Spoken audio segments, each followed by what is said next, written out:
النهاردة هنعمل مع بعض كب كيك شوكولاتة طري وهش جدا وطعمه بجد تحفة وبمقادير بسيطة ومكوناته سهلة، وهنحشيه كمان صوص شوكولاتة. الأول متنسوش تتابعوني عشان يوصلكوا كل جديد ولايك للفيديو. محتاجين مع بعض كوبايتين وربع من الدقيق وربع كوباية من الكاكاو الخام ومعلقة صغيرة بيكنج باودر ومعلقة صغيرة بيكنج صودا، وهنقلب كل ده مع بعضه.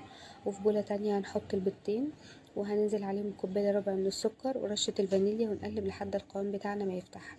وبعد كده هننزل برشة الملح ونص كوباية الزيت تدريجيا واحنا بنقلب، وهننزل بكوب الا ربع من اللبن، لبن رايب او زبادي او لبن عادي فتمام المتوفر عندك.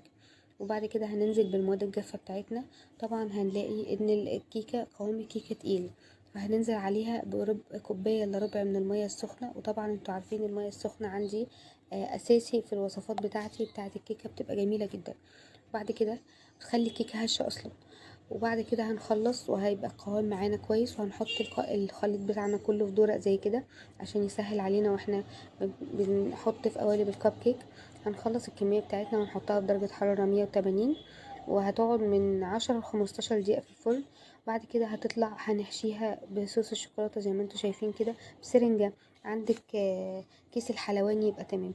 بصوا الجمال بقى، طبعا اولادك ضيوفك كله هينبهر بيها، وبألف هنا وشفا على قلبكم يا رب.